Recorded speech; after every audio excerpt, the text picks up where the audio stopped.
పరిశుద్ధాత్మ దేవుణ్ణి ఆదివారం కొరకు పునరుద్ధాన వేళలో ప్రభువాని బిడ్డలకి చెప్పవలసిన సందేశం, పెట్టవలసిన భోజనం ఏంటని ప్రభుని అడిగినప్పుడు ప్రభు నాతో మాట్లాడిన మాటలు నిర్గమకాండం 19వ అధ్యాయం 4వ వచనం చదవగా విందాం. 19వ అధ్యాయము 4వ వచనము మైకులో చదవగా విందాం. నేను ఐగుప్తీయులకు ఏమి చేసితినో, నేను ఐగుప్తీయులకు ఏమి చేసేదనో మిమ్మును గద్ద రెక్కల మీద మోసి నా యొద్దకు మిమ్మల్ని ఎట్లు చేర్చుకొంటినో, నా యొద్దకు మిమ్మల్ని ఎలా చేర్చుకున్నానో మీరు చూచారు. ఇంగ్లీష్ లో Ye have seen what I did unto the Egyptians, and how I bare you on eagle's wings, and brought you unto myself. ఇంకొక వాక్యం చదువుతాం. ద్వితీయోపదేశ కాండం 32వ అధ్యాయం 11వ వచనం వారి చదవగా మనమందరం ఆలకిద్దాం. ద్వితీయోపదేశ కాండం 32వ అధ్యాయం 11వ వచనం. పక్షిరాజు తన గూడును రేపి తన పిల్లల పైన అల్లాడుచు రెక్కలను చాపుకొని వాటిని పట్టుకొని తన రెక్కల మీద వాటిని మోయునట్లు యెహోవా వానిని నడిపించెను. As an eagle stirreth up her nest, fluttereth over her young, spreadeth abroad her wings, taken them, beareth them on her wings. చేతులెత్తి గట్టిగా ఆమేన్ అనండి, గట్టిగా ఒకసారి. ఇక్కడ మనం చదివిన మాటలకి నా వైపు చూడండి. పక్షిరాజు తన గూడు రేపి తన పిల్లల పైన అల్లాడుచు రెక్కలు చాపుకొని వాటిని పట్టుకొని తన రెక్కల మీద వాటిని మోయునట్లుగా. ఎంత చక్కగా రాయబడి ఉంది. అక్కడ పక్షిరాజు గురించి ప్రభు మాట్లాడుతున్నారని మీరు అనుకుంటున్నారు. కాదు కాదు కాదు. దేవుడు పక్షిరాజు తన పిల్లలకి ఎలాంటి కార్యమైతే చేసిందో అదే కార్యమును మన పట్ల చేయటానికి ఉద్దేశించిన దేవుడే ఈ మాటలు మాట్లాడుతున్నాడు. ఆమేన్. పక్షిరాజు ఏం కట్టిందంటమ్మా? గట్టిగా చెప్పాలి. గూడు రేపింది అనేది పక్కన పెడితే పక్షిరాజు తన గూడుని ఏం చేసింది? ఫస్ట్ కట్టింది. అక్కడ ఈ వాక్యములో మనం ఆలోచించవలసిన మాట, మీరు అందరూ అనుకుంటారు పక్షిరాజు గూడు రేపింది అనటానికి ముందు పక్షిరాజు ఒక గూడు కట్టింది. గూడుని రేపడానికి మొదటిగా గూడు కట్టబడాలి కదా. పక్షిరాజు తన గూటిని అనుంది, అంటే తన గూటిని అంటే పక్షిరాజు ఒక గూటు కట్టుకుంది, ఒక ఇల్లు కట్టుకుంది, ఒక స్థానమును ఎన్నుకుంది. పక్షిరాజు ఒక గుడారమును కట్టుకున్న తర్వాత, ఒక గూటిని కట్టుకున్న తర్వాత తన నోటితో తన గూటిని ఏం చేస్తుందమ్మా? రేపుతుంది, పాడు చేస్తుంది అని అక్కడ రాయబడిన మాట.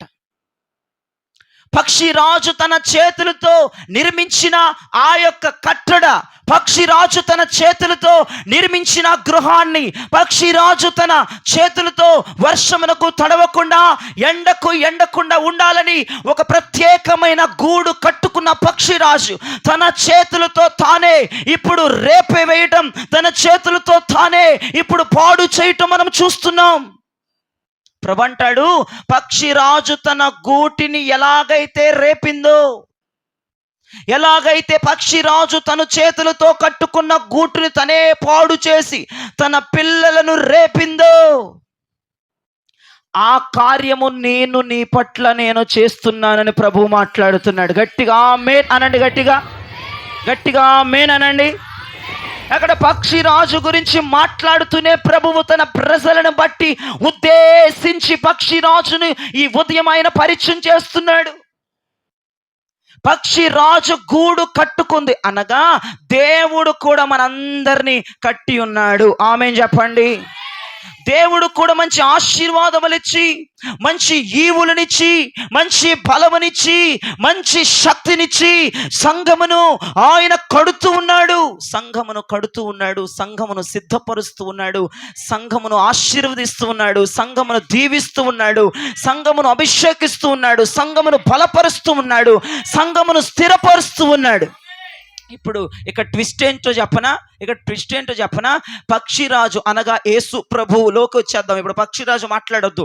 యేసు ప్రభు వారు మనల్ని కట్టాడు. ఇప్పుడు ఆయనే కట్టిన గృహాలని రేపుతున్నాడంట. ఆయన చేతులతో కట్టిన మనల్ని, ఆయన చేతులతో ఆశీర్వదించిన మనల్ని, ఆయన చేతులతో దీవించిన మనల్ని, ఆయన చేతులతో అభిషేకించిన మనల్ని, ఆయన చేతులతో ముద్దాడిన మనల్ని ఇప్పుడు అంటున్నాడు, నేను నీ గుడారములను, నేను నీ గూటిని రేపుతున్నానని ప్రభు మాట్లాడుతున్నాడు. దేవునికి మహిమ కలుగును గాక. పక్షిరాజు ఏం కట్టాడమ్మా? గూడు కట్టాడు. పక్షిరాజు ఏం చేస్తున్నాడమ్మా? గూడుని రేపుతున్నాడు. దేవునికి స్తోత్రం. ఆ పిల్లలు అనుకోండి అంట, పిల్ల పక్షులు అనుకోండి అంట, మీకులాగా పిల్ల పక్షులు. ఇదేంటి నా తల్లి ఎంత ఎంత ఏంటిదమ్మా, అదేదో తిడతారు, ఎంత కసాయిదో, నా తల్లి అంత కసాయిదో, కట్టినట్టే కట్టి, ప్రేమ చూపించినట్టే చూపించి, ఆదరించినట్లే ఆదరించి, గాయమును కట్టినట్లే కట్టి, అభిషేకించినట్లు అభిషేకించి, ఏంటి నా తల్లి విచిత్రమైన పని చేస్తుందని పిల్ల పక్షులకు అర్థం కావట్లేదంట. పిల్ల పక్షులు తల్లిని తిట్టుకుంటా ఉన్నాయి అంట. గూడును కట్టింది నా తల్లే, ఆశ్రయాన్ని కలిగించింది నా తల్లే, నీడను కలిగించింది నా తల్లే, అన్నం పెడుతుంది నా తల్లే, మాకు జ్వరం వస్తే మమ్మల్ని భుజముల మీద ఎక్కించుకొని మమ్మల్ని జోకొడుతుంది, మాకు మెడిసిన్ ఇస్తుంది ఆ తల్లే, మమ్మల్ని స్వస్థపరుస్తుంది ఆ తల్లే, మమ్మల్ని పడుకోబెడుతుంది ఆ తల్లే, మరలా లేపి మా ఆలన పాలన చూస్తుంది ఆ తల్లే. ఈరోజేంటి విచిత్రంగా ప్రవర్తిస్తుంది, ఈరోజేంటి గూడుని రేపుతుంది, ఈరోజేంటి నన్ను పడేస్తుంది, ఈరోజేంటి నేను ఇదైపోయానా నా తల్లికి. చాలా జాగ్రత్తగా వినండి. పక్షిరాజు తన పిల్లలకి ఏది చేస్తుందో ప్రభువు కూడా మనకు అదే చేస్తున్నాడు అంట. ఆయన చెప్పకనే చెప్తున్నాడు. పక్షిరాజుని సందర్భమున పక్షిరాజుని అడ్డుపెట్టుకొని పక్షిరాజు గురించి మాట్లాడుతున్నాడని మనం అనుకుంటాం. కాదు. పక్షిరాజు అనగా మన యేసయ్య, మన తండ్రి. పక్షిరాజు పిల్లలు ఎవరమ్మా? మనమే, సంఘమే. ఆ పిల్లలు అనుకుంటా ఉన్నాయి, ఎంత బాధ కలగజేస్తుంది నా తల్లి నాకు, ఎంత కసాయి తల్లి. ఇన్ని రోజులు ఆమె మాయ ప్రేమకు పడిపోయాము, ఆమె మాయ మాటలకు పడిపోయాము. వాళ్ళు అనుకుంటున్నారు ఇన్ని రోజులు చూపించింది దొంగ ప్రేమ అనుకుంటున్నారు. ఇన్ని రోజులు నాకు బాగోపోతే నా ఆలన పాలన చూసిన అంత అబద్ధమేనా? నాకు బాగోపోతే దగ్గరుండి హాస్పిటల్కి తీసుకెళ్ళి మెడిసిన్ ఇచ్చి నేను కోలుకునేదాకా నా దగ్గరే ఉండి తడిగుడ్డను తల మీద వేసి ఇదంతా చేసి ఇదంతా అబద్ధమేనా? ఆ పిల్ల పక్షులు మాట్లాడుతున్న మాటలు చెప్తున్నాను నేను మీకు. అర్థమవుతున్న వాళ్ళు ఆమేన్ అనండి గట్టిగా ఒకసారి. ఆ పిల్ల పక్షులన్న మీకులాగానే మనం అందరం కూడా పిల్ల పక్షులే. శ్రమలు వస్తున్నాయి, ఇబ్బందులు వస్తున్నాయి, కష్టాలు వస్తున్నాయి, బాధలు వస్తున్నాయి. మనం అనుకుంటాం ఇదేంటయ్యా, సుఖం ఇస్తున్నట్టే ఇచ్చి, మేలు చేస్తున్నట్లే చేసి, అభిషేకం ఇచ్చినట్లే ఇచ్చి, వాగ్దానం ఇచ్చినట్లు ఇచ్చి, ఏంటి ప్రభువా నా పరిస్థితులను కష్టాలు పాలు చేసేస్తున్నావు, నా పరిస్థితులను టెన్షన్లో పెట్టేస్తున్నావు, నా పరిస్థితులు చేదాటిపోయేలాగా చేస్తున్నావు, నా కూడును కట్టింది నువ్వే కదా, నాకు దాంట్లో ఆశ్రయం ఇచ్చింది నువ్వే కదా, ఈ నీడలో నేను ఉన్నానంటే అది నీ భిక్ష కదా, అన్నం తింటున్నానంటే అది నీ కృప కదా, జాబ్ చేస్తున్నానంటే అది నీ కృప కదా, నేను హ్యాపీగా ఉన్నాను అది నీ కృప కదా. ఇదేంటి ప్రభు, సంతోషం ఇచ్చినట్లే ఇచ్చి, ఆనందం ఇచ్చినట్లే ఇచ్చి, సమాధానం ఇచ్చినట్లే ఇచ్చి, ఆరోగ్యం ఇచ్చినట్లే ఇచ్చి, ఇదేంటి నాయన నా జీవితంలో ఎన్ని కష్టాలు అని పిల్ల పక్షుల వలె మనం అందరం కూడా ఆందోళన చెందుతున్న సంఘటనలు ఎదురవుతున్నాయి మన జీవితాల్లో. లేవంటారా? లేవన్న వాళ్ళు చేయి చూపించండి. ఎప్పుడు మనం మన జీవితంలో అనుకోలేదంటారా? మొన్నటిదాకా మన జీవితంలో అవన్నీ ఎదురు కాలేదంటారా? ఆ పక్షిరాజు కూడా అదృశ్యమైన పని చేస్తుంది. ఆ పక్షిరాజు వింత పని చేస్తుంది. పిల్లలందరూ భయపడిపోతున్నారు. వామ్మో నా తల్లికి సైతాను పట్టింది. ఏం పట్టిందంటే తల్లికి సైతాను పట్టింది అంటున్నారు పిల్ల పక్షులందరూ కూడా. ఇదేంద్ర సాతాన్లాగా బిహేవ్ చేస్తుంది తల్లి. నిన్నటి దాకా చార తీసుకుంది, ఈరోజు వద్దంటుంది. నిన్నటి దాకా భుజముల మీద మోసింది, ఈ రోజున భుజముల మీద దించేసింది. నిన్నటి దాకా ఆమె ప్రేమ కౌగిట్లో బంధించిన మమ్మల్ని ఎండ దెబ్బకు వదిలిపెట్టింది. నిన్నటి దాకా రెక్కల చోటన భద్రపరిచిన తల్లి పక్షి వింతగా బిహేవ్ చేస్తుంది ఏంటి? ఒక్క ముక్కలో చెప్పాలంటే తల్లి పక్షి మనస్సు పిల్ల పక్షులు అర్థం చేసుకోవట్లేదని నాకు అర్థమైంది ఆ వాక్యం చదువుతున్నప్పుడు. పిల్ల పక్షులందరూ ఈ రోజున గట్టిగా ఆమేన్ అనండి. మీరందరూ పిల్లలా కాదా? మీరందరూ తల్లులా? పక్షి ఎవరు? తండ్రి పక్షి ఎవరు? మనకి తండ్రి పక్షి ఎవరు? పిల్ల పక్షులు ఎవరు? మరి పిల్ల పక్షులందరూ ఆమేన్ అని గట్టిగానండి. దేవునికి మహిమ కలుగును గాక. హల్లెలూయా. తండ్రి పక్షి తల్లి పక్షి మనస్సును పిల్ల పక్షులు ఈ ఉదయమో జ్ఞాపకం చేసుకుని అర్థం చేసుకోవాలి. దేవునికి స్తోత్రం. ఏంటి నా తండ్రి ఏంటి ఇట్లా కషాయోళ్ళగా ప్రవర్తిస్తున్నాడు ఏంటి? చూసి చూడనట్టు వదిలేస్తాడేంటి? బాధలో ఉన్నాం, కష్టంలోనే, ఇబ్బందులు పట్టించుకోడేంటి? ఎందుకు నాకు ఎదురు చేశాడు? ఎందుకు నాకు ఇవి అనుమతిస్తున్నాడు? ఎందుకు వాటికి ఆజ్ఞాపిస్తున్నాడు? మనమే మాట్లాడుతూ ఉంటాం, నీ సెలవు లేనిది ఒక ఎంట్రుకు కూడా రాలదు కదా, నీ సెలవు లేనిది ఒక దోమ కూడా వచ్చి నన్ను గుట్టదు కదా, నీ సెలవు లేనిదే ఈగ కూడా రాలేదు కదా, ఎందుకు ఈగను అనుమతించావు? ఎందుకు ఈ దోమను అనుమతించావు? ఎందుకు నా తల వెంట్రుకలు ఊడిపోయేటట్లు కూడా చేస్తున్నావు? ఎందుకు ఆ శ్రమకి నువ్వు సెలవిచ్చావు? ఎందుకు ఆ ఇబ్బందికి నువ్వు సెలవిచ్చావని పిల్ల పక్షులు ఏకకంఠముగా కూస్తున్న స్వరం అర్థం చేసుకోండి. పిల్ల పక్షులందరూ మీరు అర్థం చేసుకోండి. తండ్రి పక్షి మనస్సును మనం ఈ రోజున గ్రహించి ఆయన మనస్సులో ఉన్నటువంటి మధురాన్ని, ఆయన మన కొరకు ఆలోచిస్తున్న ఉద్దేశాన్ని మనము తెలుసుకొని ఇక్కడి నుంచి సంతోషముగా వెళ్ళుదుముగాక. హల్లెలూయా. తల్లి పక్షికి ఉన్న ఆలోచన పిల్ల పక్షులకు లేదు. పిల్ల పక్షులు ఎంతసేపు అనుకోండి కసాయి తల్లి, పిచ్చి ప్రేమ, దొంగ ప్రేమ, నటన ప్రేమ, అబద్ధం ప్రేమ తిట్టుకుంటూనే ఉన్నాయి, తల్లిని తిట్టుకుంటూనే ఉన్నాయి. పాపం తల్లి అనుకుంటుంది వీటికి నేను ఎగరటం నేర్పించాలని తల్లి అనుకుంటుంది. వీటిని సువిశాల జగత్తులో రెక్కలు వేసుకొని నా బిడ్డలు ఎగిరితే నేను చూడాలని, వాటికి నడకని నేర్పాలి, వాటికి ఎగరటం నేర్పాలి, వాటికి రెక్కలున్నాయన్న మాట వరకు అర్థం అవ్వాలి అని తల్లి పక్షి ఆలోచిస్తుంటే ఇవేం పొద్దుగూకుల నీడలో ఉండి ఫారెన్ కోళ్ళలాగా, బాయిలర్ కోళ్ళలాగా తినటానికి అలవాటు పడిపోయినాయి. వాడికి తెలిసిందేంటి తెలుసా? నా తల్లి పెడుతుంది, నా తల్లి ఎక్కడి నుంచి తెస్తుందో నాకు అనవసరం, అడుక్కొని తెస్తుందో నాకు అనవసరం, భిక్షాటన చేసి తెస్తుందో నాకు అనవసరం, 4 ఇళ్ళల్లో పని చేసి తెస్తుందో నాకు అనవసరం, నా తల్లి నాకు పెడుతుందని చెప్పేసి అవి ఆ లగ్జరీ లైఫ్ని అలవాటు పడిపోయినాయి. ఆ తల్లి అనుకుంది వామ్మో నా పిల్లలు లగ్జరీ లైఫ్ని అలవాటు పడిపోయినాయి, రేపటి రోజున పెళ్ళిళ్ళు అయితే, రేపటి రోజు నా పిల్లలు ఒక ఇంటికి వెళ్ళాలనుకుంటే ఆ తల్లిపక్షి అనుకుంటుంది ఒక ఇంటికి పంపించాలి, ఒక గూటికి చేరుకోవాలి, ఇవి నా దగ్గర అస్తమాలు ఉండవు, కొంచెం కష్టం కూడా వీటికి తెలియాలి, కొంచెం నొప్పి కూడా వీటికి తెలియాలని గూడును రేపుతుంటే ఆశ్చర్యపోయే పిల్ల పక్షులండి. కానీ ఒక్క ముక్కలో చెప్పాలంటే తల్లి పక్షి పిల్లలకి మంచి చేస్తుందా చెడు చేస్తుందా? ఇప్పుడు చెప్పండి గట్టిగా. మంచి అంత నీరసంగా చెప్పారేంటమ్మా? మంచి చేస్తుందా చెడు చేస్తుందా? మంచే చేస్తుంది. కూర్చొని తినడానికి అలవాటు పడిపోయిన పిల్ల పక్షులు తల్లి రెక్కల చోటికి వెళ్ళిపోయి ఆ వెచ్చల వేడికి అలవాటు పడిపోయినాయి. వీటికి కూడా చల్లదనం తగలాలి, ఇవి కూడా ఎగరాలి, ఇవి కూడా ఎగరటం నేర్చుకోవాలి, నడవటం నేర్చుకోవాలి, మాట్లాడటం నేర్చుకోవాలి అని చెప్పేసి ఆ కష్టం వచ్చింది ఆ పిల్ల పక్షులకి. అవన్నీ తల్లిని తిట్టుకుంటున్నాయి. కానీ ఒక్క ముక్క చెప్తున్నాను, తండ్రి మనసు పిల్లలముగా మనందరము ఈ ఉదయం గ్రహించుకునే మనసు దేవుడు మనకు అనుగ్రహించునుగాక. కన్నీటి వెనక ఆనందం ఉందని, రోగం వెనక ఆరోగ్యం ఉందని, కొదువ వెనక సమృద్ధి ఉందని, కీడు వెనక మేలు ఉందని, బలహీనత వెనక బలం ఉందని వాక్యం సెలవిస్తుంది. కనుక బాధ వచ్చిందని, కష్టం వచ్చిందని, ఇబ్బంది వచ్చిందని, ఇరుకు వచ్చిందని ఏమి సందేహించబడనక్కర్లేదు. ఈ బాధ వెనక నా దేవుడు ఆశీర్వాదమును దాచి ఉంచాడు, ఈ అనారోగ్యం వెనక ఆరోగ్యమును దాచి ఉంచాడు, ఈ కన్నీటి వెనక దేవుడు ఆనందమును దాచి ఉంచాడు, ఈ కీడు వెనక నా దేవుడు మేలును దాచి ఉంచాడు, ఈ బలహీనత వెనక నా దేవుడు బలమును దాచి ఉంచాడు. హల్లెలూయా. ఆలోచించండి. నీకు కష్టం వచ్చిందని తల్లి పక్షిని తిట్టుకోవద్దు, కష్టం వచ్చిందని తండ్రి పక్షి మీద గొనుగుళ్ళు సొనుగులు ఆపేయండి, తండ్రి పక్షిని ప్రశ్నించడం ఆపేయండి. నా తండ్రి పక్షి నాకు ఈ కష్టమును అనుమతించిందంటే, ఈ బాధను అనుమతించాడంటే, ఈ రోగమును అనుమతించాడంటే ఏదో నా దేవుడు మేలు చేయబోతున్నాడు నా పట్ల అన్న ఉద్దేశం సంఘము కలిగి ఉండునుగాక. హల్లెలూయా. బాధ వచ్చినప్పుడు, కష్టం వచ్చినప్పుడు, కన్నీరు వచ్చినప్పుడు, రోగం వచ్చినప్పుడు, అప్పు వచ్చినప్పుడు, శోధన వచ్చినప్పుడు, భయంకరమైన వేదన వచ్చినప్పుడు మనము గ్రహించవలసిన విషయం, నా తండ్రి పక్షి నా మేలు కోరే నాకు ఏదో చేయబోతున్నాడు.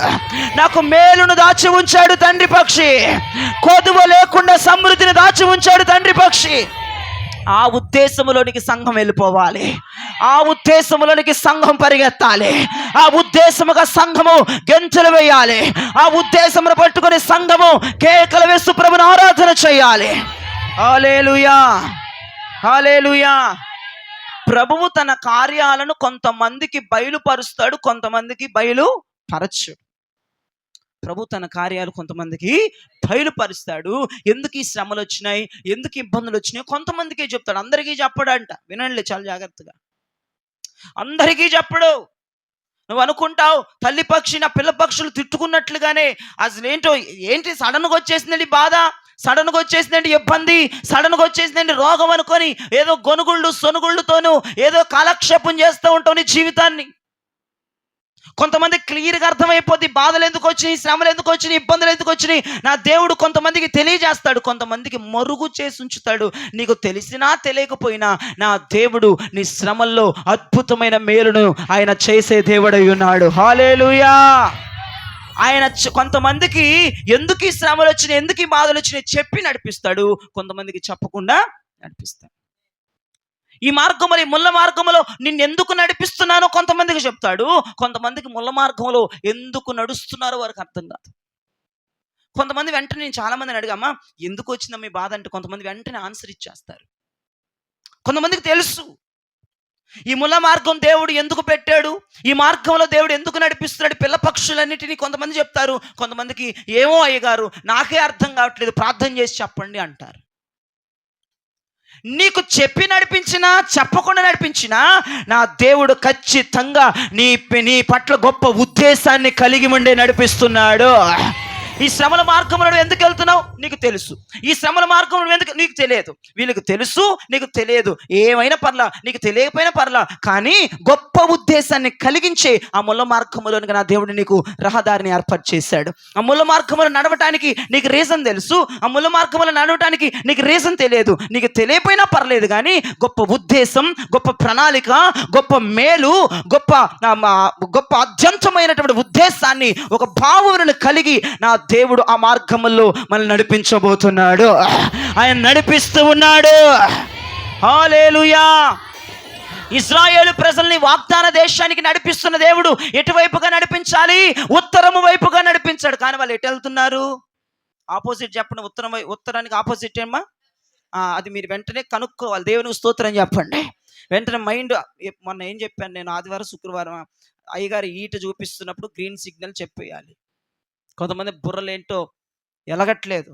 ఉత్తరం ఆపోజిట్ ఏంటిది ఇప్పుడు, నా దేవుడు వారిని ఉత్తరం వైపుగా నడిపించే నా దేవుడు ఉత్తరం వైపుగా నడిపించకుండా దక్షిణం వైపుగా నడిపిస్తున్నాడు. అయినప్పటికి కూడా నీకు ఉత్తరమా దక్షిణమా కాదు, ఈ రోడ్లో వెళ్ళాలి కదా, ఏంటి ఈ రోడ్లో వెళ్తున్నావు, నువ్వు ఈ రోడ్లోకి వెళ్ళినా నీ గమ్యస్థానానికి నువ్వు చేరుకోగలవా? హల్లెలూయా. అసలు యాక్చువల్గా వాళ్ళని దేవుడు నడిపించాల్సింది ఒక దారిలో, కానీ వాళ్ళని నడిపిస్తుంది ఇంకొక దారిలో. దారి వేరైపోతుందేమో, కష్టం ఎదురవుతుందేమో, బాధ ఎదురవుతుందేమో. సంతోష మార్గం గుండగా వెళ్ళవలసిన నీవు ఏంటి దుఃఖ మార్గం గుండగా వెళుతున్నావు. నువ్వే మార్గం గుండా వెళ్ళినా నీ డెస్టినేషన్ వాగ్దాన భూమికి నా దేవుడిని చేరుస్తాడు. వాగ్దాన పట్టణానికి నా దేవుడిని చేరుస్తాడు. వాగ్దాన ఫలమును కలిగి ఉన్న యేసునామములో. ఏమండి, ఈ మార్గములను వెళ్తేనే వాగ్దాన దేశం వస్తుందని రూల్ ఏం లేదు. ఈ దుఃఖ మార్గములు వెళ్ళినా కొన్ని కాలము వాగ్దాన దేశానికి నువ్వు చేరుకోగలవు. మార్గాలు వేరు కానీ వాగ్దానము ఒకటే. దేవునికి మహిమ కలుగునగాక. మార్గాలు వేరుగా ఉండొచ్చు, కష్టాలు వేరుగా ఉండొచ్చు, ఇబ్బందులు నీకు వేరుగా ఉండొచ్చు, కానీ మనమందరము నూతన యెరూషలేమును వెలువబెట్టిన పట్టణములో, ఆ నిత్యము ఆనందించవలసిన పట్టణములో, నా ప్రభు మనకు వాగ్దానం చేసిన పట్టణములో మనందరము ప్రవేశించబోతున్నాము. హల్లెలూయా. కొంతమందికి దేవుడు చెప్పి నడిపిస్తాడు, కొంతమందికి దేవుడు చెప్పుకొని నడిపిస్తాడు. అదే మాట కీర్తనకారుడు అంటున్నాడు. చూడమ్మ ఒకసారి 77వ కీర్తన 19వ చరణం తెరిచి చదవగా మనం అందరం విందాం. 77వ కీర్తన 19వ చరణం. మైకులో చదవాలని 100 సార్లు చెప్పాను, పిల్ల పక్షి ఎగిరిపోద్ది. ఇప్పుడు చెప్పు. నీ మార్గము నీ మార్గము సముద్రములో నుండెను, సముద్రములో నుండెను, నీ త్రోవలు మహాజలములలో ఉండెను, నీ అడుగు జాడలు గుర్తింపబడకై ఉండెను. అదబో నా వైపు చూడు, అయిపోయింది చదివి 4-5 సంవత్సరాలు అయిపోతుంది. నా వైపు చూడండి. నీ మార్గం ఎక్కడుందంటమ్మా? సముద్రంలానండి. నీ మార్గం ఎక్కడుందంటమ్మా? ఇప్పుడు మళ్ళీ సముద్రం అన్న ఏంటి, ఇంకోటి లేదా? గూడు రేపు ఎప్పుడు ఎగరకూడదామని చూస్తున్నాను నేను. మన మార్గం సముద్రంలో ఉంది, మన మార్గం మహాజలముల్లో ఉంది. కానీ అడుగు జాడలు మనం గుర్తించలేకపోతున్నామంట. మనం ఎందుకు సముద్రంలో పడిపోయామో తెలియదు మనకి. కొంతమందికి చెప్పి దేవుడు సమస్యలను అనుమతిస్తాడు, కొంతమందికి చెప్పకుండా సమస్యలు వచ్చి పడిపోతా ఉంటాయి. ఎందుకో అర్థం కాని పరిస్థితి. అక్కడ భక్తుడు మాట్లాడక చెప్పగానే చెప్తున్నాడు, నువ్వు ఎందుకు సముద్రంలో ఉన్నావో, ఎందుకు మహాజలములో ఉన్నావో, నీ అడుగులు నువ్వు గుర్తించలేకపోతున్నావు. కానీ ఖచ్చితంగా చెప్తున్నాను, ఒడ్డుకు చేరుకోబోతున్నావు. ఎందుకు వెళ్ళావో అని పక్కన పెట్టావు. అందరూ వెళ్తారు, నువ్వు కాదు. రేపు నేను వెళ్తానేమో, ఎవరికి తెలుసు? అందరూ ఖచ్చితంగా ఆ జలముల్లో పడి వెళ్ళవలసిన వారమే, మహాసముద్రాల్లో నిలబడవలసిన వారమే. ఆ శ్రమల్లో, ఆ బాధల్లో, ఆ ఇబ్బందుల్లో మనము వెళుతున్న వారమే. ఎందుకు వచ్చాను ఇక్కడికైనా ఆలోచన చేయమాకో. ఎప్పుడు చేరతానో డెస్టినేషన్ కన్నా ఆలోచన చెయ్యాలి. శ్రమల్లోకి వచ్చేసాను, ఎందుకు వచ్చేసిందని పిశాచు దగ్గరికి వెళ్ళి, కర్ణ పిశాచు దగ్గర, సోదరుల దగ్గరికి వెళ్ళి, సోదరుల దగ్గరికి వెళ్ళి, జాతకాల దగ్గరికి వెళ్ళి, వాళ్ళ దగ్గరికి వెళ్ళి, కొంతమంది ఒక మాట చెప్పనా, అమ్మో మేము పరిశుద్ధులం అండి అంటారు. ఇప్పుడు నువ్వు పరిశుద్ధులు, పిశాచు దానం. ఇప్పుడు నేను చెప్తాను విను.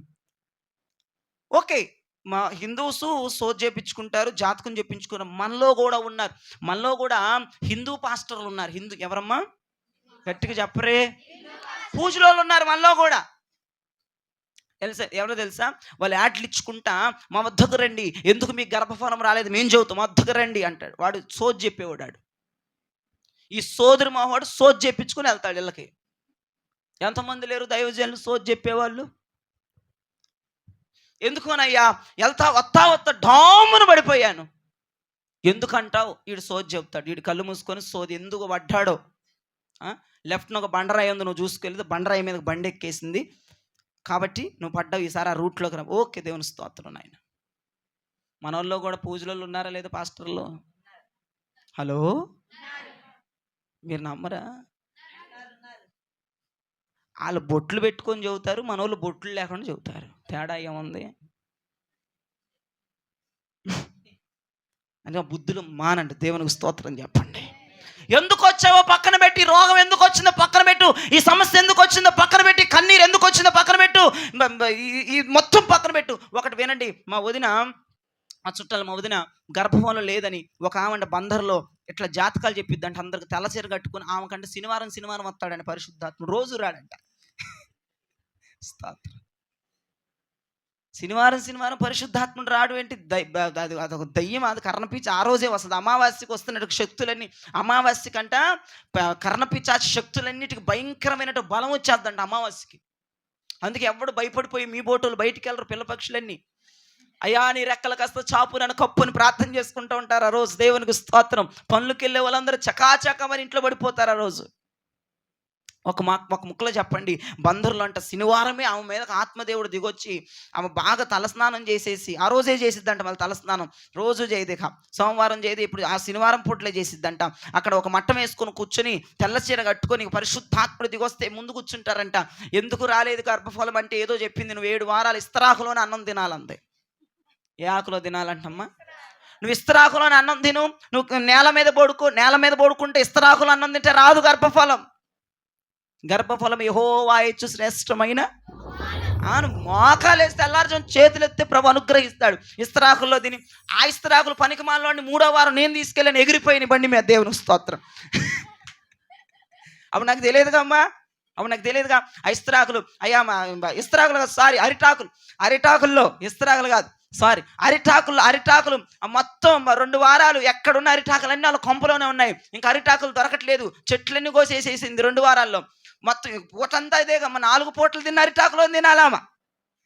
స్తోత్రం చెప్పండి. 4 పూటలు తిని 10 పూటలు తిని అరిటాకులు వాళ్ళ ఏరియాలో ఉన్న అరిటాకుల చెట్లు అన్నీ కోసేసిందంట. ఇక అరిటాకులు లేదయ్యా బంటయ్యా, ఎక్కడ అరిటాకులు ఉంటే నాకు ఒక అరిటాకు నా మొఖాన్ని పడే అంది 3వ వారం. నేను ప్రార్థన చేస్తానికి ఇలా అరిటాకులు బండి ముందు పెట్టుకెళ్తే అక్కడ సింగనగర్ బ్రిడ్జ్ మీద డామరి ఎగిరిపోయింది. దేవుడితో ఏంటి ఆ పద్ధతులు, ఆ పనికి మాల పద్ధతులు నాకు అర్థం కాదు. ఎందుకు వచ్చిందో కాదు సమస్య, ఎప్పుడు డెస్టినేషన్ చేరుకుంటామో మనం గ్రహించాలి. ఎప్పుడు ఆ ఒడ్డుకు చేరుకుంటాం, ఎప్పుడు గమ్యస్థానం వెళ్తాం, ఎప్పుడు ఈ బాధ ఇంకో తొలగిపోతే దేవునికి వస్తాం. ఎందుకంటే ఒకటి జ్ఞాపకం చేసుకోండి, ఈ రోగం ఎందుకు వచ్చింది, ఈ ఏడుపు ఎందుకు వచ్చింది, ఈ దెబ్బ ఎందుకు తగిలింది, ఈ గర్భఫలం ఎందుకు రావట్లేదు, ఈ అప్పులన్నీ ఎందుకు వెళ్ళిపోయినాయి ఆలోచించి నీ జీవితాన్ని నాశనం చేసుకునే బదులు ఆ గమ్యస్థానాన్ని నువ్వు చూడగలగాలి, ఆ మహిమ కలిగిన దేశాన్ని చూడగలగాలి. ఆరిన నేలపై ఎప్పుడు నడుస్తామో ప్రార్థించగలగాలి. చెప్పి నడిపించిన, చెప్పకుండా నడిపించిన, ఖచ్చితంగా మనం ఒడ్డు మీద మన పాదాలు నిలపబోతున్నాం యేసునామమున. హల్లెలూయా. ఇక్కడ 77వ కీర్తనలో దావీదు గారు చెప్పకనే చెప్తున్నాడు, సముద్రముల వారు నడుస్తున్నారు, మహాజలముల వారు నడుస్తున్నారు. ఎందుకు నడుస్తున్నారు వాళ్ళకి తెలియదు. ఓకే, తెలియకపోయినా పర్లేదు, ఒడ్డుకి చేరబోతున్నాము, ఒడ్డు మీద నా దేవుడు నిలబెట్టబోతున్నాడు. ఒకటండి, నీకు శ్రమలు వచ్చాయి, ఆమెన్ చెప్పండి, ఇబ్బందులు వచ్చాయి, ఇరుకులు వచ్చాయి, రోగం వచ్చింది, కన్నీరు వచ్చింది, టెన్షన్ పడుతున్నావు, ఇబ్బంది పడిపోతున్నావు, వేదన పడిపోతున్నావు. ఒకటి చెప్తున్నాను, నా దేవుడిని ఆశీర్వదించబోతున్నాడు. అది మాత్రమే నువ్వు గుర్తించుకోగలగాలి. హల్లెలూయా. మొన్నగానే రీసెంట్గా ఒక తెలివి తక్కువ వాళ్ళు దొరికారు ఏలియాకి. ఎవరమ్మా వాళ్ళు? ఎవరు? గట్టిగా చెప్పరే. తెలివి తక్కువని ఎందుకు అన్నారంటే, వాళ్ళు ఎక్కడమ్మా, వాళ్ళు ఎక్కడ, వాళ్ళది ఉయ్యూరు నుంచి వచ్చి వాళ్ళ అమ్మ ఎప్పుడో చచ్చిపోయి సంవత్సరం ఎప్పుడో అయిపోతుందంటే వాళ్ళ అమ్మ ఎందుకు చచ్చిపోయిందని నేను చెప్పాలని నేను సోదరులా కనపడుతున్నాడు అట్లా. ఒరే, బతికినోడు గురించి ఆలోచించరా, ఫస్ట్ చచ్చిన దాని గురించి తర్వాత ఆలోచిద్దు. కానీ వెంటనే ఏలియాకి చెప్పాను, నేను సోదరులా కనపడుతున్నాను నీకన్నాను. వాళ్ళ అమ్మాయి చచ్చిపోయి సంవత్సరం దాటిపోతే ఎందుకు చచ్చిందో చెప్పాలంటే, ఇటు కొంపలో ఉన్నటువంటి ఈ బలహీనత ఇవన్నీ పోవడానికి కాదు ప్రార్థన, ఆమె ఎందుకు చచ్చిపోయింది చెప్పాలి. ఇదంతా నీకు అనవసరం. ఎందుకు చచ్చింది, ఎందుకు చావలేదు, నీకు ఎందుకు, బ్రతికున్న నీకు నా దేవుడు ఏం చేయబోతున్నాడు, నిన్ను ఎందుకు బ్రతికించాడు, ఏ కారణం బట్టి బ్రతికించాడు. ఓకే, నీ బిడ్డని తీసుకెళ్ళిపోయాడు, స్తోత్రం.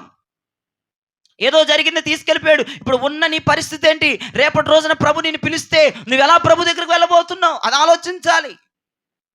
కాలక్షేపాలు ఎక్కువైపోతున్నాయి క్రైస్తవులకి. ఎందుకు చచ్చిందో వాళ్ళకి అక్కడికి ఇక్కడికి అడ్రస్లు కనుక్కొని అడ్రస్లు వెళ్ళి ఎందుకు చచ్చిందో కనుక్కోవడం, ఇవన్నీ అసలు వేస్ట్ అండి. నన్ను అడిగితే ఏం ఉద్ధరిస్తావు? అవును చెప్తారు, రీజన్ చెప్తారు, ఏం చేస్తావు? ఏమీ చేయలేవు, చేతులు ముడుచుకొని వచ్చి ఇంట్లో కూర్చుంటావు. ఏమీ చేయని కాడికి ఎందుకు నువ్వు తెలుసుకొని అవన్నీ మానేసేయండి. మనలో ఎవరన్నా ఉన్నారేమని చెప్తున్నాను. నాకు తెలిసిన మట్టికి మనలో దరిద్రం లేదనుకుంటున్నాను. ఉన్నారా? మీరు హల్లెలూయా చెప్పలేదంటే అమ్మో, ఈ దయ్యాలు ఏ కర్ణ పిశాచుల దగ్గరికి వెళ్తున్నాయి వారం వారం. ఇటు గుడి అయిపోయిన తర్వాత, చర్చి అయిపోయిన తర్వాత బండ్లు తీసి ఎక్కడికి పోతుంది? బందరా ఎక్కడికి వెళ్తున్నారు? ఆ దరిద్రం మన చర్చిలో లేదులే బాబు, నన్ను గట్టిగా ఆమేన్ అనండి. వీడు మళ్ళీ అనకపోతే తిడతాడని అదొగ్గోల. వెళ్ళండి, దేవునికి స్తోత్రం. నాకెందుకు, ఏదైనా కానివచ్చు. దేవుడు కొంతమందికి ఈ సమస్యలు ఎందుకు వచ్చినాయో చెప్తాడు, కొంతమందికి చెప్పడు. దేవుడు ఒకరికి చెప్పాడు, నడిపించుచున్న మార్గాల్లో దేవుడు ఒక మార్గాన్ని బోధించాడు ఒకరికి. చూడండి అమ్మా, అదే కీర్తన 103వ కీర్తన 7వ చరణం చూడండి. 103వ కీర్తన 7వ చరణం. ఆయన మోషేకు తన మార్గములను తెలియజేసెను. అదిగో, దేవుడు కొంతమందికి తెలియజేస్తాడు, కొంతమందికి తెలియచేయడు. చెప్పరే, కొంతమందికి తెలియచేయడు. దేవునికి స్తోత్రం కలుగునగాక. ఇక్కడ మోషేకి ఆయన మార్గాలు తెలియజేశాడంట. అసలు ఇవన్నీ ఎందుకు పెడుతున్నాను, ఇవన్నీ ఎందుకు వస్తున్నాయి, దేవుడు మోషేకి చెప్పాడంట. అక్కడ కీర్తనకారుడైన దావీదు అంటాడు ఒక చోట 77వ కీర్తనలో, ఎందుకు వచ్చిందో ఈ సముద్రం, ఎందుకు వచ్చాము ఈ సముద్రంలోకి, ఎందుకు వచ్చాము మహాజలంలోకి మాకు తెలియదు అంటాడు. ఇక్కడికి ఈ కీర్తనలోకి వచ్చేటప్పుడు 103వ కీర్తనలోకి వచ్చేటప్పటికి దేవుడు మోషేకి మార్గాలు తెలియజేశాడు. ఒకటేనండి, తెలుసో తెలియదో వదిలే, కానీ కార్యము పక్కా నీ జీవితంలో జరగబోతుంది. శ్రమలను అనుమతిస్తున్న దేవుడు, ఇబ్బందులను అనుమతిస్తున్న దేవుడు, టెన్షన్ పెడుతున్న దేవుడు, ఇబ్బంది పెడుతున్న దేవుడు, కన్నీరు నీకు తెప్పిస్తున్న దేవుడు ఖచ్చితంగా ఏదో ఒక మహదైశ్వర్యమైన కార్యాన్ని, ఏదో ఒక ఉద్దేశాన్ని నీ మీద తండ్రి పక్షి కలిగి ఉన్నాడు. హల్లెలూయా. ఒక బలమైన కారణము చేత నీకు కీడొచ్చింది, ఒక బలమైన కారణము చేత నువ్వు ఏడుస్తున్నావు, ఒక బలమైన కారణము చేతే నువ్వు అనారోగ్య బారిన పడుతున్నావు, ఒక బలమైన కారణము చేతే నువ్వు అప్పుల్లో కూరుకుపోయావు. నేను చెప్తున్న మాట వినండి. చేతులు రెడీగా పెట్టుకోండి, చేతులు రెడీగా పెట్టుకోండి. ఉత్తరం దక్షిణం పడేబాకండి, చప్పట్లు కొట్టడానికి లేట్ అవ్వకూడదు. మాట చెప్పి ముగించుకో. చేతులు రెడీగా ఉండాలి. ఎఫ్సీబా రెడీ, చేతులు రెడీగా పెట్టుకుని ఎక్కడ పెట్టుకున్నారు? ఓయ్ నన్ను చెప్పనిస్తారు, ఎట్ట పెట్టారేంటి? దేవుడికి ఇస్తాను. రెడీగా ఉంచాలి చేతులు. ఇప్పుడు రెడీగా వచ్చి ఇప్పుడు ఏం చెప్తున్నాను నేను? ఉత్తరం దక్షిణం కాదు నేను చెప్పేది. ఇప్పుడు చేతులు ఉత్తరం దక్షిణం వేశారు, చేతులు రెడీగా పెట్టుకోండి. శ్రమలు వచ్చినాయి, ఇబ్బందులు వచ్చినాయి, బాధలు వచ్చినాయి, కన్నీరు వచ్చింది, టెన్షన్ పడుతున్నావు, రోగం వచ్చింది, భయంకరమైన పరిస్థితుల్లో నువ్వు ఉన్నావు. కానీ నా దేవుడు ఎందుకు అనుమతిస్తున్నాడు తెలుసా? రేపటి రోజున దిగ్విజయాన్ని నీకు ఇవ్వడానికి, గొప్ప కార్యము చేయడానికి, బలమైన కార్యము చేయడానికి అనుమతించాడంటే బలమైన కార్యము స్థాపించబడబోతుంది. హల్లెలూయా. హలో, యోబు చుట్టూ ఉన్న కంచె సాతాను గాని తీయమన్నాడంటే యోబుకి డబల్ ఇచ్చేయాలని ఆశ కలిగిన దేవుడు ఆయన. అర్థం చేసుకో, తండ్రి పక్షిదే. ఇంకెప్పుడు అర్థం చేసుకుంటావు? ఇన్ని సంవత్సరాలు అయిపోయింది తండ్రిని నమ్ముకో. నువ్వు డాడీ నీకు అర్థం అవ్వాలి, అర్థం అవ్వద్దా? అర్థం అవ్వాలి. ఈ రోజున పిల్లలకి తల్లి ఎందుకు తిడుతుందో అర్థం కాదు. తల్లి పెద్ద దెయ్యందండి మా అమ్మ అని చెబుతారు బయట వాళ్ళకి. మంచిది కాదండి, మంచోడు కాదండి మా నాన్న. చిన్న దెబ్బ కొట్టంగానే, చిన్న మాటనంగానే మంచోళ్ళు కాదంటున్నారు. అలాగున సంఘం ఉండొద్దని ప్రభు ఆశ. ప్రభు అంటున్నాడు, ఏది నీకు సంభవించినా నేను లేనిదే నీకు ఏది సంభవించదు. యోబు పట్ల కూడా కలిగిన శ్రమ దేవుడే స్వయంగా యోబుకి అనుమతించాడు కాబట్టి వచ్చాడు. అది ఆడెక్కడ దూరతాడు యోబు కుటుంబంలోకి? సాతాను గాడిని పంపించిందే స్వయంగా దేవుడే. అవును అన్నోళ్ళు ఆమేన్ అన్న గట్టిగా. దేవుడు లేనిదే ఏ అపవాది మన మీద దాడి చేయడానికి వీలు లేదు. అక్కడ అది జ్ఞాపకం చేసుకోండి. నిజమే, దేవుడి వల్ల వచ్చిందో సాతాను వల్ల వచ్చిందో మనకు అదంతా అనవసరం. ఎవరోనే నీకు చేయని, ఎవరో కుట్రలే చేయని, కానీ దేవుడు అనుమతి ఇవ్వకుండా, దేవుడిని కంచె తీయకుండా, దేవుడు కంచెను తొలగించకుండా వాళ్ళు చేస్తున్న ప్రయోగాలు నీ మీద ఎందుకు పనిచేస్తే ఒకసారి ఆలోచించు. దేవుడే ఇవి కలగజేస్తున్నాడు కనుక, దేవుడే ఏదో ఉద్దేశాన్ని కలిగాడు మన పట్ల, ఉన్నతమైన ఉద్దేశాన్ని కలిగాడు మన పట్ల, నూతనమైన దర్శనం మనకుంది.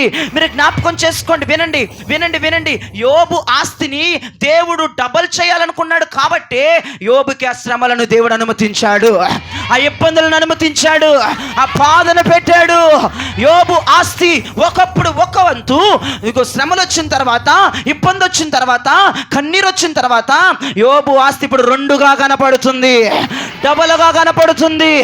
డబల్ పోర్షన్ అనాయింటింగ్ తో, డబల్ పోర్షన్ బ్లెస్సింగ్స్ తో యోబుని నింపిన నా దేవుడు నిన్ను కూడా ఆయన డబల్ పోర్షన్ బ్లెస్సింగ్స్ నింపబోతున్నాడు. ఎంత ఏడ్చావో అంతకంతకు నా దేవుని నవ్వించబోతున్నాడు. ఎంత బాధపడ్డావో అంతకంతకు సుఖం ఇవ్వబోతున్నాడు. ఎంత నలిగిపోయావో అంతకంతకు ఆశీర్వాదం పొందబోతున్నావు. ఎంత ప్రయాసపడి భూమిని దున్నావో అంతకంటే ఎక్కువగా పంట కొయ్యబోతున్నావు. శ్రమలు నా మేలు కోరకైనా గట్టిగా చెప్పండి మాట. ఎవరు పంపిస్తున్నారు ఇవన్నీ? ఎవరు పంపిస్తున్నారు? నీకు అనిపిస్తుంది, అయ్యా ఇది దేవుడిది ఏం కాదు, ఇది వీడు చేస్తున్నాడు అనిపిస్తుంది నీకు. వాడి వెనకాలండి రాజకీయం చేస్తుంది దేవుడు. నమ్మిన వాళ్ళందరూ చెప్పొచ్చా హల్లెలూయా? నాకైతే అదే విశ్వాసం. ఎవడన్నా వాడుకొని నా జీవితంలో బాధలు రావడానికి. కానీ దేవుడు ఉద్దేశం బలమైనది. ఆ ఉద్దేశాన్ని మీరు చేత పట్టండి. ఇప్పుడే చెప్పాను నేను, ఎందుకు వచ్చిందో అని మీరు ఆలోచించొద్దు, ఎప్పుడు అక్కడికి చేరతామో అని ఆలోచించాలి. అయితే ఒక నలుగురు భక్తులు, మీరు బైబిల్లోకి ఏమీ అర్లక్కర్లేదు, అందరూ నా వైపు చూడండి. కృపమ్మ రేపు రాసుకో, తర్వాత యూట్యూబ్లో చూసి అందరూ నా వైపు చూడండి. ఎందుకంటే యూట్యూబ్లో పెడుతున్నానుగా, మీకు చూడటం ఇష్టం లేక ఇక్కడే రాస్తారు. ఇక్కడ ఏం రాయొద్దు, నేను చెప్పింది వినండి. ఇంటికి వెళ్ళిన తర్వాత యూట్యూబ్ ఆన్ చేసుకొని పుస్తకం పెట్టుకొని నీట్గా రాసుకోండి. బుద్ధి వచ్చిన వాళ్ళందరూ గట్టిగా ఆమేన్ చెప్పండి. కొంచెమే వచ్చిందా బుద్ధి? అధికమైన బుద్ధిని అనుగ్రహించిన దేవుని గట్టిగా ఆమేన్ అనండి. చేతులు మీరు తినటానికే వాడతారనుకుంటా, ఆమేన్ కానీ హల్లెలూయా కానీ చెప్పినప్పుడు కుడి చేయి ఎత్తుతావో ఎడం చేయి ఎత్తుతావో ఏది ఎత్తుతావో నాకు తెలియదు, కానీ 2 చేతులు గట్టిగా ఆమేన్ అనండి ఒకసారి. ఇప్పుడు 4-5 భక్తులు మీ ముందు పెడతాను, మీరు బైబిల్లోకి వెళ్ళనే అవసరం లేదు, వాళ్ళ అడ్రస్లతో సహా చెప్తాను. మీ అందరికి సుపరిచితమైన వ్యక్తులు వాళ్ళందరూ నా వైపు చూస్తూ దావీదు అనండి గట్టిగా ఒకసారి. దావీదు మరొకసారి అనండి గట్టిగా, ఇంకొకసారి అనండి. ఒకరోజు తండ్రి యెషయి తండ్రి ఈ దావీదుని అన్నలు యుద్ధ భూమిలో ఉంటే, ఆ యుద్ధ భూమిలోనికి వెళ్ళాలి. వాళ్ళు పొద్దున్న వెళ్ళాలరా యుద్ధానికి, పనికి మళ్ళీ రారా, నువ్వు గొర్రెలు కాసిన చాలు కానీ ఈ క్యారేజ్ పట్టుకుని పోరా, మీ అన్నలకి ఈ క్యారేజ్ ఇచ్చిరా అని పంపించాడు. ఏమిచ్చిరమ్మని పంపించాడమ్మా? క్యారేజీ. 10 గిన్నెల క్యారేజ్. వాళ్ళు ఇంత కండ్ల ద్వారా ఉంటారు, బాగా తినేస్తారు వాళ్ళు. ఒక్కొక్కడికి 10 గిన్నెల క్యారేజీలే మొత్తం మోసుకొని వెళ్తున్నాడు. ఈ పనోళ్ళలాగా పనికి మాలోళ్ళగా చేసేసరికి ఇంట్లో దావీదుని, మొత్తం గొర్రెలు కాస్తున్న దావీదుని ఇంటికి పిలిచి మరి మంచి ఫుడ్ అరేంజ్ చేసేసి ఒక్కొక్కడికి 10 గిన్నెలు కట్టేసేసి పెద్ద సంచుల చదిరి వీడికి ఇచ్చారు, దావీదుకి ఇచ్చారు. నువ్వు వెళ్ళి, అన్నలు పొద్దున వెళ్ళారు పాపం, తెల్లారుజామున పరిగెత్తారు ఆ గొలియాతుగాడితో యుద్ధం చేయడానికి. యుద్ధ భూమిలో ఉన్నాడు, యుద్ధ రంగంలో ఉన్నాడు. వెళ్ళి వాళ్ళకి ఇవ్వరా అంటే క్యారేజీలు పట్టుకొని వెళ్ళాడు. క్యారేజ్ పట్టుకెళ్తే అక్కడ జరుగుతున్న సంఘటన వైపు చూడండి చెప్తాను. హలో, అక్కడ జరుగుతున్న సంఘటన, గొలియాతుగాడు పిచ్చ వాగుతున్నారు. మీరు అలాంటి వాళ్ళరా, మీరు ఎలాంటి వాళ్ళరా, మీరు చేతగాని వాళ్ళరా అంటే, ఈ క్యారేజ్లు పట్టుకొని వెళ్ళండి. ఎందుకు అసలు ఎట్ట పుల్లు కరుగుతున్నాడు అంట. అయితే ఎవరో చూశారు ఈ దావీదు పొల్లు కరగటం, వెళ్ళిపోయి తన అన్న ఏలియాబుతో చెప్పేశారు, మీ తమ్ముడు ఏదో పెద్ద ఇంత పొట్టుకున్నాడు, ఆడికి యుద్ధం రాదు ఏమి రాదు, గుర్రెలు కాసుకున్నాడు, ఆ గొలియాతుగాడు మాటలకు మనకే కోపం రావట్లేదు, మనకు భయం వేస్తుంది, మీ తమ్ముడు ఏదో పొల్లు కొడుతున్నారు వెళ్ళయ్యా అని ఏలియాబుని వదిలాడు. అరే ఎంటర్ పొట్టాడు, ఏంటి పొల్లు కరుగుతున్నావేంటి, పొద్దున్నుంచి ఉన్నాలో మాకే ఇప్పుడు పని అవ్వట్లేదు, ఆడి మాటలు చూసి, ఆడి అందం, ఆడి ఎత్తు చూసి, ఆడి బాహుబలం చూసి మేము భయపడి పొల్లు కరుగుతాం, నోరు మూసుకుని క్యారేజీలు ఇచ్చి పో. క్యారేజీలు ఇచ్చి, నువ్వు క్యారేజీలు ఇవ్వటానికే వచ్చావు, క్యారేజీలు ఇచ్చి వెళ్ళు. దేవునికి స్తోత్రం చెప్పండి. దావీదుకు తెలియదు దావీదుకి యుద్ధ భూమిలోనికి ఎందుకు వెళ్ళాడు, ఏలియాబుకు తెలియదు దావీదుని దేవుడు అక్కడికి ఎందుకు పంపించాడు, అక్కడ యెషయికి తన తండ్రికి తెలియదు దావీదు యుద్ధ భూమిలోనికి ఎందుకు వెళ్ళాడు.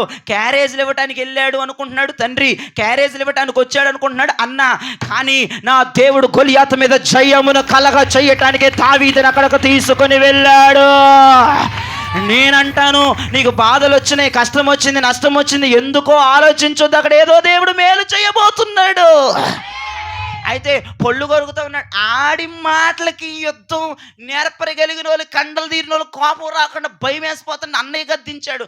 అన్నయ్య గద్దిస్తే పాపం సౌలుకి తెలిసిపోయింది ఆ విషయం, పొట్టోడు పొళ్ళు కొరుకుతున్నాడని. పొళ్ళు నుమురుతున్నాడు ఆడి మీదకి వెళ్ళటానికని సౌలుకు తెలిసింది. సౌలు పలుక్కున్నవ్వాడు. అరే రే రే, అసలుకే ఈ గొలియాతు గాడితో పొద్దున్న నుంచి ఆడు సోదం వెళ్ళలేకపోతున్నావు, వాళ్ళు తిట్లు పడలేకపోతున్నావు, నేను భయంతో ఉండిపోయాను, మైండ్ అంతా ఖరాబ్ చేశాడు గొలియాతు గాడు. ఆ బొడ్డోని కత్త పిలిపించుకురండి, వాళ్ళు ఎట్ట పొల్లు కొడుకున్నాడు చూసి నవ్వుకుంటానన్నాడు ఈ పనికి మళ్ళాడు సౌలు. చూసి నవ్వుకుంటాడండి. వరే సౌలానికి తెలియదు దావీదు అక్కడికి ఎందుకు వచ్చాడో, స్తోత్రం చెప్పరే. సౌలుకు తెలియదు దావీదు యుద్ధ భూమిలోనికి ఎందుకు వెళ్ళాడు. ఆ ఒక్క ముక్కలో చెప్తే దావీదుకే తెలియదు అక్కడికి ఎందుకు వెళ్ళాడు. క్యారేజీలు ఇవ్వడానికి అనుకుంటున్నాడు కానీ అసలు విషయం తెలియదు దావీదుకి. ఇప్పుడు చెప్పండి, శ్రమలు నీకు తెలిసొచ్చినా తెలియకొచ్చినా కార్యము జరిగించే దేవుడా కాదా ఆయన? ఖచ్చితంగా. సౌలు పిలిచాడు. సౌలు పిలిచి, పాపం ఆ బొడ్డోడు కదా పొల్లు కొరుకుతే ముద్దు కొడుతు నవ్వుకుంటా, తీసుకురా నాయన అన్నాడు. తీసుకెళ్తే అక్కడ పొల్లు నొరుగుతున్నాడు. నేను సింహాన్ని చంపా, ఎలుగుబంటిని చంపా అంటున్నాడు. ఓరు బాబు, నువ్వా? అవును నేనే. నవ్వుకున్నాడు. కాస్త రిలాక్స్ చేయడానికి చూసి చిన్నోడు ముద్దుకుంటాడు పొల్లు నుమురితే, పొల్లు కొరుక్కుంటే. కానీ వాళ్ళకి తెలియని విషయం, దావీదుకే తెలియని విషయం, దావీదు తండ్రికే తెలియని విషయం, అక్కడ ఉన్న సైన్యానికే తెలియని విషయం. దేవుడు అక్కడికి ఎందుకు దావీదుని నడిపించాడంటే, వాళ్ళ ద్వారా కాని పని ఇతని ద్వారా జరగాలని నా దేవుడు దావీదుని యుద్ధ భూమిలోనికి నడిపించాడు. ఇప్పుడు నేను చెప్తున్నాను, జనమందరికి క్యారేజీలు డబ్బా పట్టుకొని కనపడుతున్నాడు. వీడు సర్వెంట్ అనుకుంటున్నారు, వీడు అన్నలకి మరి సేవ చేసేవాళ్ళు అనుకున్నారు. తండ్రి కూడా అలానే పంపించాడు, అన్నలు కూడా అలానే చూశాడు, సౌలు కూడా అలానే చూశాడు. కానీ నా దేవుడు దావీదుని అక్కడ నిలబెట్టింది వాళ్ళ ద్వారా జరగని కార్యం, రాజు ద్వారా జరగని కార్యం, రాజకుమారుని ద్వారా జరగని కార్యం. చప్పట్లు కొడుతూ ఉండగానే దేవుని శక్తి మనల్ని ఆవరించబోతుంది. రాజు ద్వారా జరగని కార్యం, రాజకుమారుని ద్వారా జరగని కార్యం, దావీదు అన్నల ద్వారా జరగని కార్యం, ఇశ్రాయేలు సైన్యం ద్వారా జరిగిన కార్యం ఈ దావీదు ద్వారా జరిగింది. హల్లెలూయా, హల్లెలూయా. నా దేవుడు మేలు చేసే దేవుడు ఆయన. అర్థమవుతుందా? అది మీరు జ్ఞాపకం చేసుకోండి. ఎందుకు నా దేవుడు నీ జీవితంలో శ్రమలు అనుమతించాడు చెప్తా. మొట్టమొదటిగా నా దేవుడు అంటున్నాడు, ఎవ్వరూ చెయ్యని కార్యాలు నేను నీ ద్వారా చేయించాలని. ఎందుకు నిన్ను ఇంత ఏడిపిస్తున్నాడు తెలుసా? ఎందుకు నువ్వు ఇంత పడక తడిసిపోయినాక ఏడుస్తున్నావు తెలుసా? అద్భుతము, ఎవరి జీవితంలో జరగని కార్యం నీ జీవితంలో జరగబోతుంది. నువ్వు అదే జ్ఞాపకం చేసుకోమ్మా. కష్టాలు అందరికంటే నీకు ఎక్కువ ఉన్నాయి, బాధలు అందరికంటే నీకు ఎక్కువ ఉన్నాయి, ఇబ్బందులు అందరికంటే నీకు ఎక్కువ ఉన్నాయి. ఎందుకు వచ్చిందో కాదు, దేవుడు ఏం చేయబోతున్నాడో కావాలి మనకి. ఎందుకు వచ్చిందో ఆలోచించి జీవితాలు నాశనం చేసుకోవద్దు. జీవితంలో ఒక క్వశ్చన్ మార్క్ బతకొద్దు. ఎందుకు వచ్చాయో నీకెందుకమ్మా, వచ్చినాయి కదా, ఆ బాధల్ని ఆహ్వానించు, అనుమతించు. ఆ బాధల్లో నువ్వు ముందుకు వెళ్ళిపో. ఎందుకు వచ్చినాయి కాదు, ఏం చేయబోతున్నావు ప్రభా, నువ్వు ఏం చేయబోతున్నావు నాయన, ఇప్పుడు నన్ను ఇంత ఏడిపిస్తున్నావు కదా, ఏం చేయబోతున్నావు అని మనం ప్రభుని అడగగలగాలి. అక్కడ దావీదు ఎందుకు వచ్చాడో దావీదుకి సరిగ్గా తెలియదు, దావీదు అన్నకి ఏలియాబుకి తెలియదు, దావీదు తండ్రి అషయ్కి తెలియదు, ఆ ఇజ్రాయేలు దేశం యొక్క రాజు సౌలుకి తెలియదు, సౌలు కుమారుడికి తెలియదు, అక్కడ యుద్ధం చేస్తున్న సైన్యానికి తెలియదు. ఇప్పుడు మన అందరికీ తెలిసిందా ఎందుకు వెళ్ళాడు అక్కడికి? క్యారేజ్లు ఇవ్వటానికి అన్నోళ్ళు గట్టిగా ఆమె చెప్పండి. క్యారేజ్లు ఇవ్వటానికి కాదు. ఇప్పుడు నేను నుమురుతా పళ్ళు మిమ్మల్ని చూసి.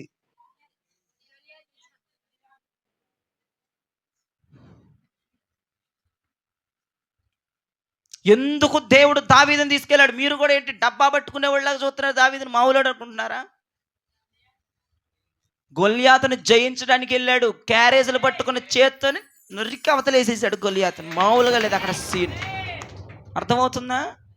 అది శ్రమ పడుతున్న నీతోనే గొప్ప కార్యాలు చేయించగలిగిన దేవుడు ఆయన. ఏదో అనుకుంటున్నావు నువ్వు, తన బిడ్డలకి శ్రమ వచ్చిందంటే బలాదురు అద్భుతమైన మేలుంది. మనందరం నిరీక్షించవలసిన వారమై ఉన్నాం. ఇది లోకులకు లేదు నిరీక్షణ. బాధ వచ్చిన క్రైస్తవులకి బాధ వస్తే మనకు ఒక నిరీక్షణ ఉండాలి. దేవుడు ఏదో చేయబోతున్నాడు రేక. ఆ రోజు చెప్పాలి. నువ్వు భయంకరంగా ఏడుస్తున్నావు అనుకో, ఎవరన్నా అడిగారు అనుకో, ఎందుకు ఏడుస్తున్నావమ్మా, ఏంటి బాధ అంటే, ఏమీ లేదులే కానీ వచ్చిన శ్రమకి ఏడుస్తున్నాడు, కానీ దేవుడు ఏదో చేయబోతున్నాడమ్మా నా పట్ల. దేవుని ఏదో చేయబోతున్నాడమ్మా. ఈరోజు ఇంత ఏడుసానంటే రేపు రోజు ఏదో ఉందమ్మా నాకు సంతోషం. హల్లెలూయా. ఈరోజు నా చేతులతో ఎంత పని చేస్తున్నానంటే దేవుడు ఏదో చేయబోతున్నాడు, మన చేతులు ఏదో బహుమానం పెట్టబోతున్నాడమ్మా. ఏదో నా శరీరం అంతా గుల్ల పొడి చేస్తున్నాడండి అపవాదిగాడు. నా శరీరం అంతా రోగాలతో ఉందంటే అబ్బా గొప్ప ఆరోగ్యం రేపు ఏదో ఉందమ్మా. ఇలాగో నువ్వు మాట్లాడుకోదగాలి. క్రైస్తవుల విశ్వాసం, క్రైస్తవుల నిరీక్షణ బొమ్మవకుండా దేవుడు మనల్ని బలపరచునుగాక. ఈ సంఘానికి ఎందుకు వచ్చావో నా దేవుడు నీకు చూపించబోతున్నాడు. అసలు నువ్వు ఎక్కడ దానివో, మీరు ఎక్కడోళ్ళో, ఎక్కడున్నావో, ఏ గూటుకు చెందిన వాళ్ళు నా దేవుడు JHS మినిస్ట్రీస్కి ఎందుకు పంపాడో తెలుసా? ఎందుకు తీసుకొచ్చాడో తెలుసా? ఎవరి ద్వారా జరగని కార్యాలు నీ కుటుంబం చేయాలి, నీ కుటుంబం జరిగించాలి, నీ కుటుంబం కార్యాల్లో ఉండాలి. హల్లెలూయా, హల్లెలూయా. భక్తుడు ఎంత చక్కగా మాటను పాటగా పాడాడమ్మా. మేలు చెయ్యక నీవు ఉండలేవయ్యా,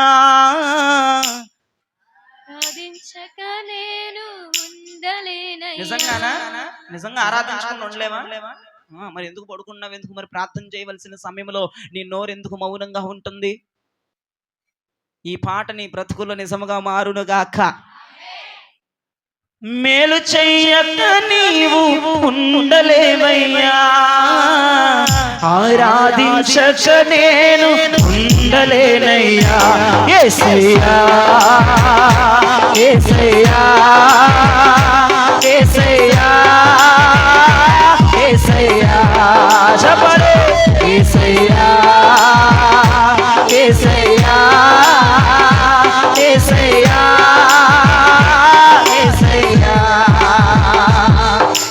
నిన్ను నమ్మినట్లు నేను వేరే ఎవరిని నమ్మను.